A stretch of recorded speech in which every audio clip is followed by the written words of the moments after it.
भाई की पत्नी से और बच्चों को समझा रहा है, भैया यह कर्म भूमि है, मेरा भैया वहां से ऐसे ही कर्म करके आया होगा, अकाल मृत्यु वाला वर मांग करके आया होगा, भाग्य में लाया होगा, तो अकाल मृत्यु हो गई उसकी। तो यह पछताना नहीं चाहिए। जो धीमान होता है, बुद्धिमान होता है, जो घट गया वो उसके बारे में नहीं सोचता। मूर्ख के लक्षण क्या है? एक बार क्या हुआ कि राजा भोज की कथाएं आपने सुनी होंगी। भोजराज एक बार अपनी पत्नी के साथ गए, पत्नी जो है सभा में बैठे थे, तो इनको कोई कार्य पड़ गया, तो अपनी पत्नी के कमरे में चले गए। तो उस समय क्या हुआ, इनकी पत्नी अपनी सखी के साथ, सहेली के साथ कुछ बात कर रही थी। फिर बीच में गया, रानी से कुछ पूछ दिया रानी। तो रानी ने कहा, ए मूर्खराज, कह दिया रानी ने राजा से, अपने पति से। तो राजा को इतनी गिरानी हो गई कि मेरी पत्नी ने अपनी सहेलियों के बीच में मुझसे मूर्ख कह दिया। अब इतनी हिम्मत नहीं कि तुमने मुझे मूर्ख क्यों कहा। तो राजा ने विचार किया कि मूर्ख कौन होता है। तो राजा ने एक विद्वत संगोष्ठी रखी, विद्वत लोगों का मिलन सम्मेलन रखा आपने उसमें, और सबको निमंत्रण दिया। बड़े बड़े विद्वान थे, तो देर अपने द्वार पर बैठ गए, और जो भी विद्वान आवे सबसे क्या कहें, आइए मूर्खराज आइए, आइए मूर्खराज आइए। बड़े बड़े विद्वान तो राजा भोज भी ज्ञानी थे, और बड़े बड़े विद्वान राजा के इस बर्ताव को सहन कर गए। अरे इसमें राजा की कोई न कोई चाल हो गई, राजा है भैया, हम तो गए या क्रोधित होकर के चलिया में दंड दे देगा। तो सह गए और अंदर चले गए। लेकिन जब कालिदास आए तो कालिदास से भी कहा, आइए महाराज मूर्खराज आइए। तो कालिदास तो काली के ही भक्त हैं, तो कालिदास ने कह दिया, महाराज आपने मुझे मूर्ख क्यों कहा। मूर्ख के लक्षण मैं आपको बताता हूँ, मुझमें यह मूर्ख का एक भी लक्षण नहीं है, फिर भी आपने मूर्खराज क्यों कहा। तो मूर्ख के लक्षण क्या है, कालिदास जी कह रहे हैं, गच्छन्न खादामि हसन्न जल्पे, गतम न शोचामि कृतम न मन्ये, द्वाभ्याम तृतीयो न भवामि राजन, किम कारणम घोष भवामि मूर्ख। हे राजन, हे भोज राजा, तुमने मुझे मूर्ख की पदवी दे दी। मूर्ख के ये 6 गुण हैं।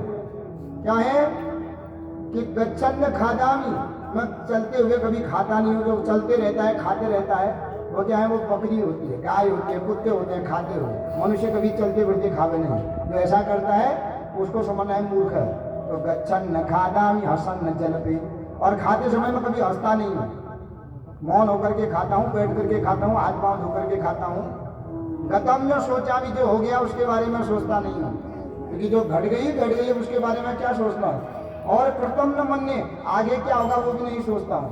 भगवान ने जो लिखा होगा वही होगा, वही सोई जो राम रचि रागा। हमारे सोचने से हो जाता, फिर भगवान की क्या महत्वता रहती। हमारे सोचने से होता, सब धनवान होते, निर्धन कौन होना चाहता, सब बढ़िया गोरे उजाले होते, सब काला कौन होना चाहता, सब लंबे होने चाहते, छोटा कौन होता, सब जो है ज्ञानी होते, मूर्ख कौन होना चाहता, सब अफसर होते, फिर नौकर कौन होता। तो जब व्यवस्था बनाई है भगवान ने, कोई अफसर है तो कोई जो है उसका नौकर भी है, कोई ड्राइवर है तो कोई पैसेंजर भी है। अब सभी पैसेंजर हो जाएंगे, ड्राइवर कौन रहेगा। सब ड्राइवर ही रहेंगे तो पैसेंजर कौन रहेगा।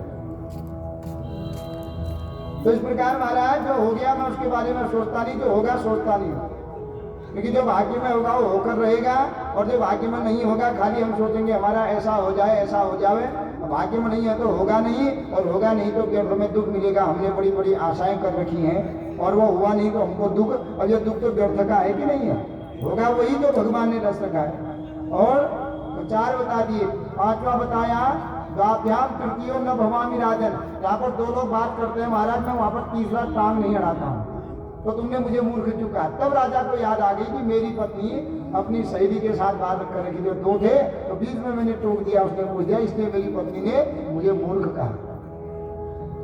तो इस प्रकार यह भी कहता है हिरण्यकश्यपु कि मूर्खों की जैसे क्यों रो रहे हो, उसकी उम्र उतनी थी, अपना काम करके चला गया, अब तुमको उत्पन्न कर गया है, उसका कार्य संभालो।